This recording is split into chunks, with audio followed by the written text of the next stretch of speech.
Welcome to another episode of The Brand Called You, a podcast and podcast show that brings you leadership lessons, knowledge, experience, and wisdom from thousands of successful individuals from around the world. I'm your host, Ashutosh Garg, and today I'm delighted to welcome a very well-known and respected branding, advertising, and marketing guru and an author from Vancouver, Canada, Mr. Peter Wilken. Peter, welcome to the show. Thank you so much, Ashutosh. It's a real pleasure to be here. Thank you. Peter is a strategist and has been called the father of brand DNA. He helps business owners build thriving brand-centered businesses. He's an author, and all of you know I'm very partial to authors. He's an author of a book titled Dim Sum Strategy, which I'm sure has come from the many years he spent in the Southeast Asian markets. And he has worked with Ogilvy, Leo Burnett, and BBDO, working in places such as London, Singapore, Manila, and Kuala Lumpur. So, Peter, my first question to you, tell me a little bit about your journey and what attracted you to the world of advertising. Okay, well, it's a how long have you got kind of answer to that. So I'll try and keep it Okay. short. Hmm. And the kind of smug answer to why advertising is that I really wasn't good at anything else, and but I found a niche that really Hmm. interested me. And Hmm. I guess when I was at university, my last years of university, you were looking at the milk rounds and you were going in and being interviewed by people. And I thought at that time, as you do when you're young, you still want to earn some money. And maybe I wanted to be a stockbroker, but no, Hmm. that didn't feel right. Hmm. Um, I'd always been on the more creative thinking side. And I visited a very small agency called Halls in Edinburgh, and Hmm. it just instantly felt right. Hmm. Having gone to a school where it was very left modal thinking, scientific, rational measurement, and things which I wasn't good at, Hmm. suddenly here was an environment where you were rewarded for creative thinking and being open-minded, having a bigger picture, but tying it back into business orientation as well, Hmm. which I really loved. Hmm. So that was made it easier because you suddenly became, passionate. You had a target to go for, and Yeah. if you have a purpose or a meaning, it drives you. And I looked it up and thought, well, okay, this is what I want to do. Hmm. Back then in the day, which was the early 80s, the two top jobs were advertising and journalism, and they were almost impossible to get into. There Hmm. were 20 graduate training programs in the big agencies in London, and they were all taken by Oxbridge graduates, first graduates. That's Oxford and Cambridge, first class honours. Yeah. And I was not that kind of caliber of academic student. Hmm. Um, but I was determined that this is what I wanted to do. So I took a year out and went and did a postgraduate diploma in advertising, which was basically like writing a CV for those jobs. Was super lucky to get an interview at McCann's, funnily enough, where I started. Hmm.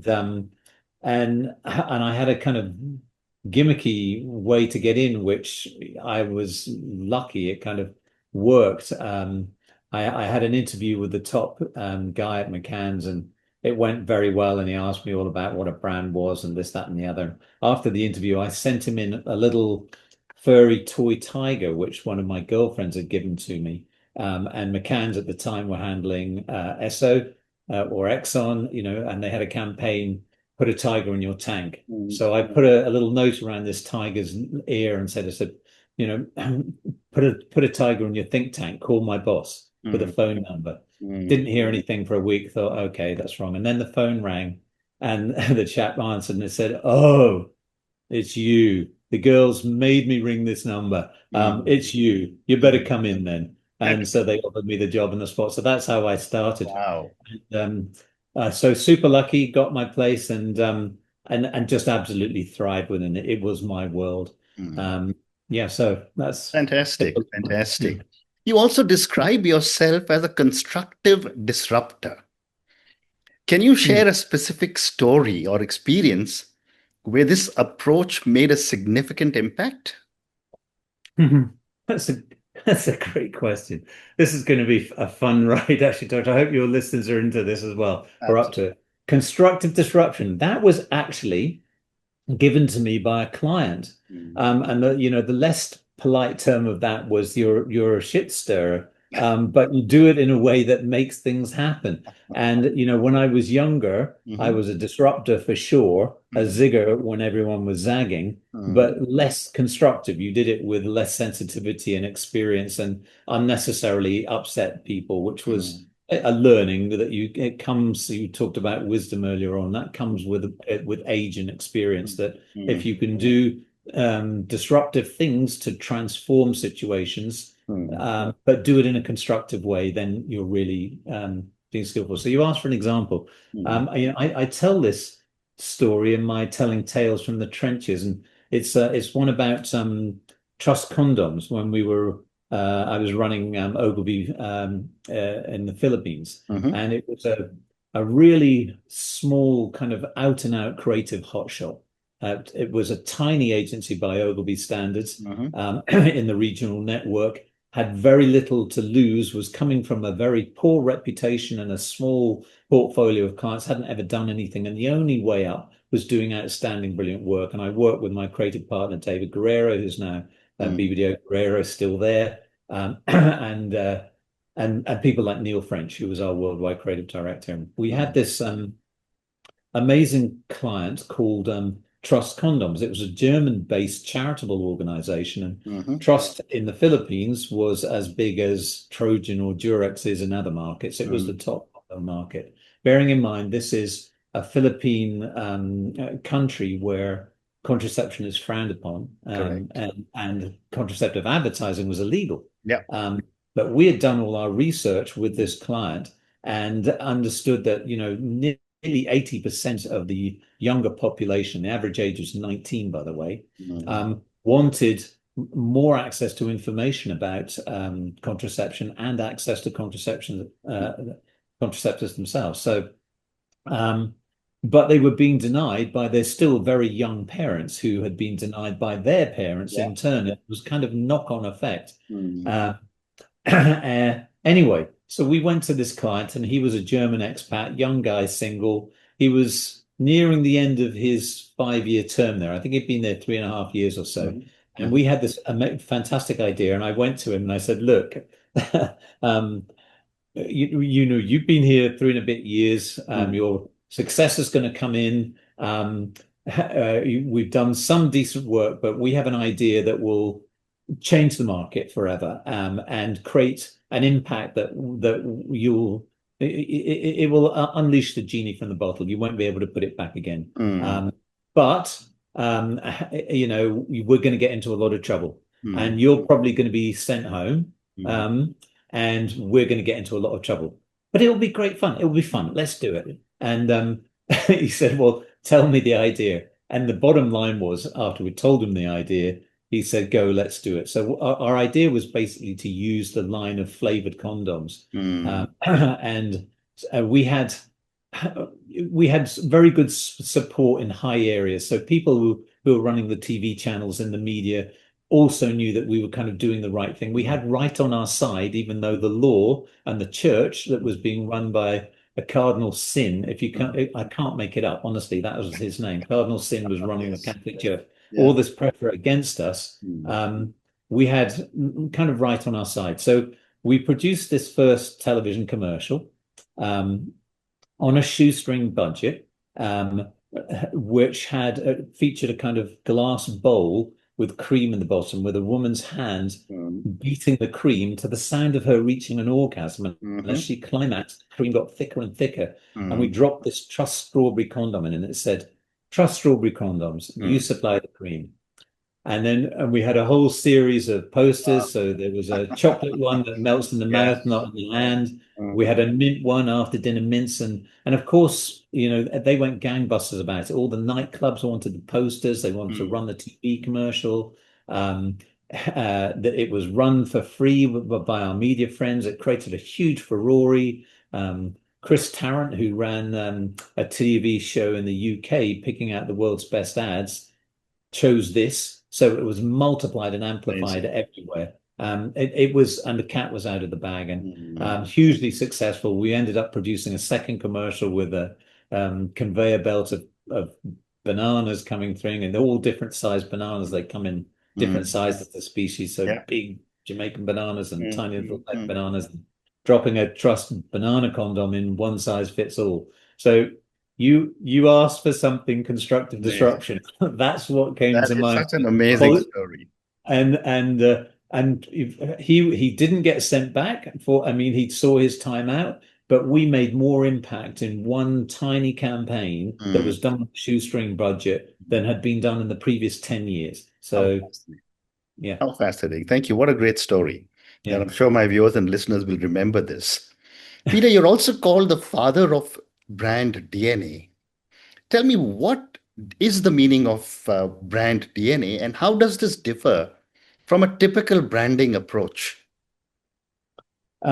Well, okay, and again, this was a kind of label that I was generously kind of attributed, and Hmm. other people may claim it as well. And I kind of like it, and there is some kind of authenticity to it. A brand DNA, first of all, like its genetic counterpart, is um, is a template for replicating desired, consistent Hmm. experiences and perceptions.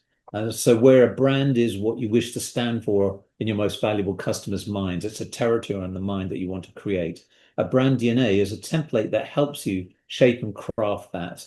And we developed this at the brand company when I formed the brand company with two partners in Hong Kong in the just at the turn of the century in 2001 after I'd left BBDO Asia Pacific. And what we had recognized was millions and millions of dollars were being spent on what we call the superficial packaging of brands. Hmm. And not to knock it, what we meant by that was the visual identity, the livery, the logos, and to a certain extent, the communications, Hmm. all of which clients spent their money on first because it was tangible and they could see, but not the substance of the experience of the service or product that you were Hmm. delivering. Hmm. And it's the experience and the perception of it that really drives the perception, the territory, and the mind of the brand. It overrides anything that you say about Yeah. yourself. Hmm. So say is important, but it should follow do. Hmm. And we said, look, um, at the time, there were tons of strategic models that were um, uh, all driving the superficial side. So that all led to the visual identity changes or the design language or the advertising Hmm. communications, not particularly your product or services, for example, Hmm. or the way in which your people operated, whether or not they walk the talk, the culture of Right. the organization, or the systems and structures within the organization that enabled or hindered you from delivering your promise. So Hmm. we crafted what was then labeled and trademarked the brand-centered management approach, Hmm. with the brand DNA at the very center as this kind of shining beacon. And it Hmm. had several components. It had the role, Hmm. which is um, what, why you exist, in order to serve your customers beyond Hmm. making money. Hmm. Way before Simon Sinek was doing his brilliant why work, we had that first thing was the Yeah. why. After the role, it was your beliefs. What are the core beliefs that really stand you apart, that Hmm. differentiate you? And I don't just mean the hygiene factors of delivering excellent quality or high integrity or being a wonderful company to work for, or the best people. Those are almost cost of entry hygiene factors. I Hmm. mean, things that really differentiate you, beliefs that you'll die in a ditch for, and that will actually exclude you from attracting certain people as Right. well. Right. In this very correct, inclusive world, I think we've forgotten that actually the strongest brands tend to have very strong lines of delineation of you belong or you don't belong. Hmm. And then we had the promise, of course, your overarching commitment of an experience or a perception that you were going to deliver, the Hmm. benefit that your customer derives from you delivering your benefit, and then all wrapped up in your spirit or your culture, how you go about doing that, how you Hmm. show up is how the young brand strategists say it now. And then last of all, we identified icons and attributes, things that could act as a burr and create an image of the whole very quickly that you could own. And those core elements became your brand DNA. I kind of liken it to a kind of blue velvet bag that kind of with a golden thread that's all Yep. tied together, and it cements and it becomes solid and unchanging, and it acts like a directing beacon on a lighthouse, shining out, saying, "This is who we are. This is what we stand for. This is what we believe in. Mm, Do you believe in what we believe in? If so, come to the light." um, fascinating. and yeah, so that's Yeah. brand And DNA. you worked with global giants like Coca-Cola, BMW, McDonald's. Yeah. Is there a universal principle or a common thread you have observed in successful branding across these very diverse and different companies? Ah, again, you're really making me think, because each one of these organizations Yes, is each one of these organizations is so different in terms of correct. the culture, the nature in which they're operating, the manner in which they do it, Mm, and the categories that they operate in. But I think in all of them, they have um, a key element of consistency, mhm, and certainly when they're larger, um, a point of they're relevant always. They're relevant to their customers, but mm, they're relevant in a way that they keep reinventing, to make it interesting and compelling. So they they end up and building a larger hill because they keep delivering consistently against their promise, mm. and or their products or services do, all of them, whichever way they're doing it. Yep. They do it so consistently that the inevitable trip ups or mistakes or things that don't go well Mm, are forgiven by their loyalists and their advocates, and they can survive and move on, or mm. they have large stores of what I would call negative entropy. They've got goodwill so that they can survive in that way. But Right. so that's it. Yeah, they're relevant, they're compelling, they're distinctive, if not differentiating, Mm, because often their categories are quite cluttered now. mm, Uh, and above all, they're credible. They keep their promises. Their promises are not over exaggerated and under delivered. They're mm, understated and over delivered. Amazing. And what a great response. But Mm. as you know, and you've seen advertising and branding evolve over the decades, I wanted to get your perspective on how has the evolution of digital media changed the fundamental rules of brand building, or has it? And do you see the rise of generative AI as an opportunity or a threat for the creative industry? Again, I mean, the easy answer out is it's both, and it is. Yeah. I'm a glass half full type guy, and when anything is disruptive, you talked about constructive disruption coming in. Mhm. We're in the destructive disruptions phase Yeah. at the moment. Generative Mhm. AI um, is it's nothing as new that comes in and shakes the world up and scares half the people and excites half of the other Yeah. people. Is Nothing is ever as good or as bad as it first seems, is my Correct. kind of read on what generative Yeah. AI is.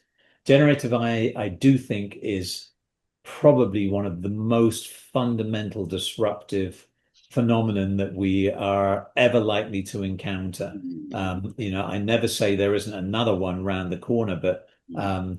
we're living in an environment, where, if you're familiar with the kind of the turbulence model of chaos, where it's I think it's Trompenaar's model. He has four levels of turbulence, where Yeah. T1 is very, very slow, old Mhm. man winding river, predictable. What you did yesterday was the Yeah. same as you did, the day before, same as today, and will be tomorrow. Mhm. And T4 is, going over Niagara Falls in a barrel. It's completely chaotic, it's Mhm. out of control, it's unpredictable even after the events, and you need creative solutions to kind of survive. And Mhm. what we're finding is that, our world is moving from, T2, T3-ish to T4, T5, Mhm. where it's Mhm. completely unpredictable and everyone's world shake up, and people generally feel uncomfortable in that kind of environment, uh, apart from creative people Mhm. sometimes.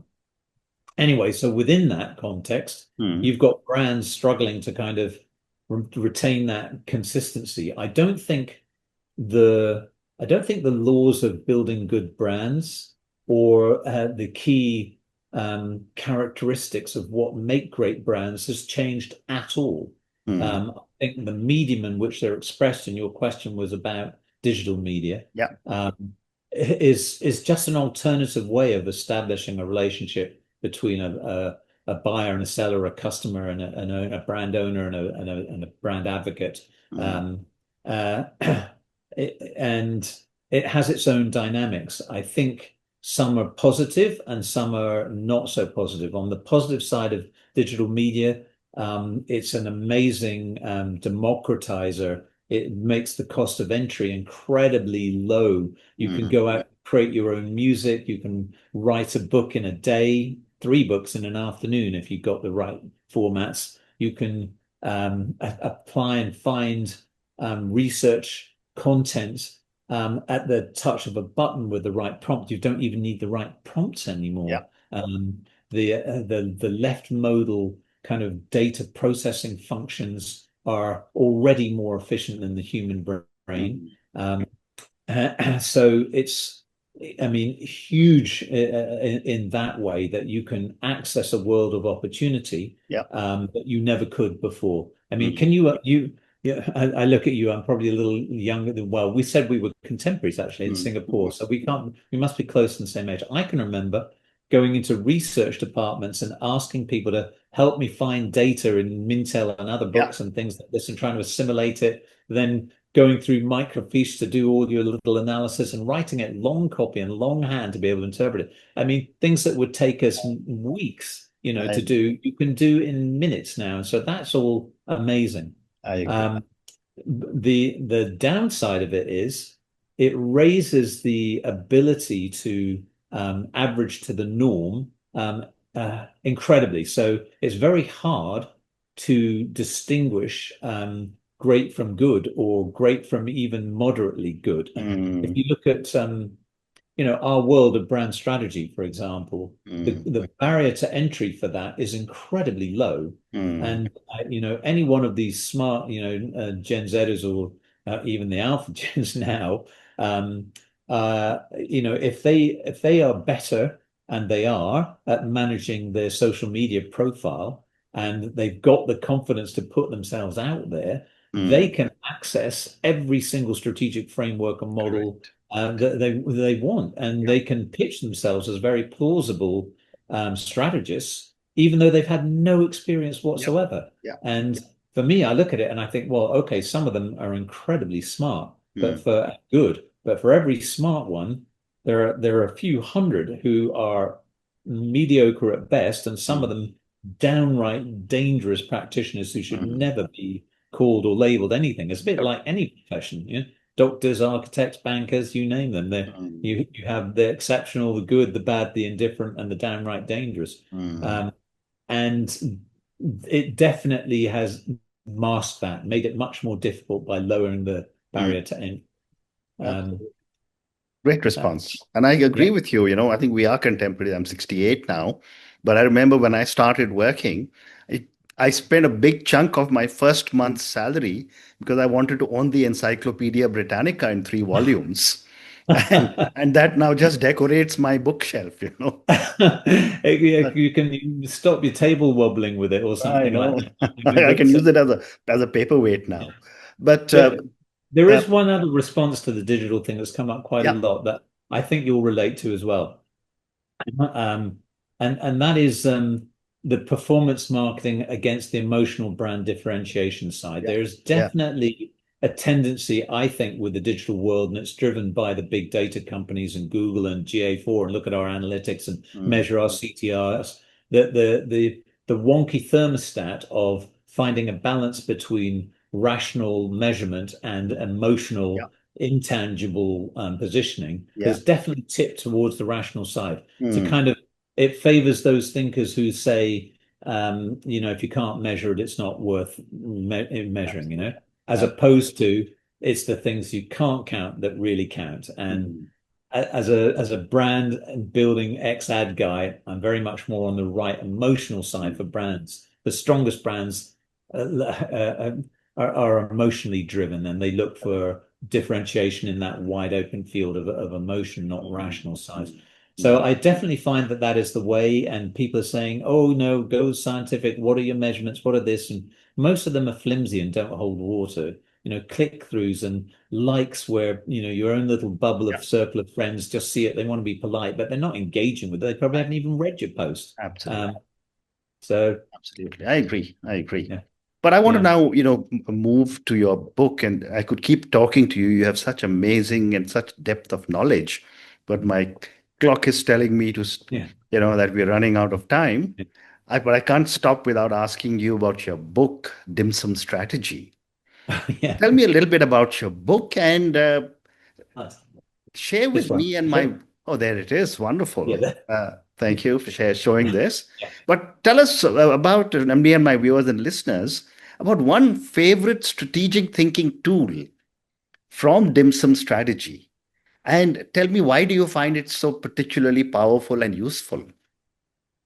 I mean, that is great, and it's a hard one as well because there are about 40 or 50 favorite ones in here, and Mm, the tools in here are the ones that were chosen by my clients in the advertising yeah. world and the brand consulting world Mm, because they told us these really worked for me. mm, And So if I had to pick one, and we've talked about the brand DNA already, I would so I won't repeat that. I would say one of the most important things are what I called perspective lenses, and those were the mm, way in which you perceive the world, and how you take in information, how you process it, and therefore how you understand it and strategize, use it to be able to develop thought and make choices, how mm, you communicate and collaborate with others. And there mm, are two or three perceptual lenses that through my career have really impacted the way in which I think. It starts with Sun Tzu, which is, know thyself. Yeah. yeah. If you don't know that yourself, your enemy will. Mm, Um, and perhaps one of the most powerful things is our thinking preferences. This is just one tool, and I'm not sure whether you're familiar with Herman whole brain thinking. I am. Um, yes, I thought you would be, and we talk about diversity now, and it's bandied about normally for in the context of ethnicity, ethnic diversity, and gender diversity. Sometimes generational diversity, although that's one of Yeah. the lenses I think we should talk about, but Mm, never in what I think is the most important one, which is thinking diversity. mm, And we all of us think differently. And this particular tool that I love, the Herman Whole Brain Thinking tool, was developed by Ned Herman, who was Jack Welch's development manager way back. mm, Uh, he was a physicist, but he was also an artist. mhm, He was fascinated by the difference that in outtake, how people responded to his pictures or paintings that were on the walls. So the mhm, same stimulus evoked very different reactions from different people. And at the time, it was around the time of the Vietnam War. And unfortunately, a lot of war vets were coming in with brain injuries and mm, bullet shots to the head, and they were working out the physiology of the brain, what parts of the brain controlled what, even though we know much more now about the neuroplasticity of the brain. He created a metaphorical model which took left right brain and put another dimension of mm, frontal and basal brain. So the frontal cortex, which is all the intellectual processing, and the basal brain, the limbic mm, system, fight or flight, primitive brain, but very much more neurally corrected, and set up this model of whether or not you were an analytical thinker, a procedural thinker, an interpersonal thinker, or a conceptual thinker, and we mm, were all balances of all of them. But I found that to be a really insightful model, and the book only touches on it. It's like a dim sum meal. It gives you enough of a taster to be able to open a door to a tool for you mm. to go and explore more about it. But I would certainly encourage anybody who's developing strategy or working with people, and companies are still all about people, that it's an incredibly insightful and illuminating tool that helps you build more effective strategic thinking and communication and relationships with others. Amazing. And on that note, before I end, I'm going to ask all our viewers and listeners to check out Peter Wilken's book, Dim Sum Strategy. I'm going to get a copy for myself. Peter, thank you so much for speaking to me on your own amazing journey. I just, you're obviously a very, very powerful storyteller, having spent all your life in advertising and communication. But I just love the way you told me the story about how you got into advertising with the tiger story. Uh, Amazing examples you gave me about the trust condoms. You spoke to me about the brand DNA. You spoke a little bit about brand-centered management, about some of the consistent messaging that a lot of the big brands do, and we spoke a little bit about your book. Thank you again for speaking to me, and good luck to you. Well, thank you so much for having me again. Thank you. Actually, Tosh, if there's one thing, I'll Sure. make sure we send a couple of tokens for audiobooks for your listeners. Okay. And I'll make sure that you get sent a book as well. I'm sorry, you should have had one sent No, already. that's okay. You have to- But thank you again. Thank you. Thank you. Thank you for listening to the Brand Called You videocast and podcast, a platform that brings you knowledge, experience, and wisdom of hundreds of successful individuals from around the world.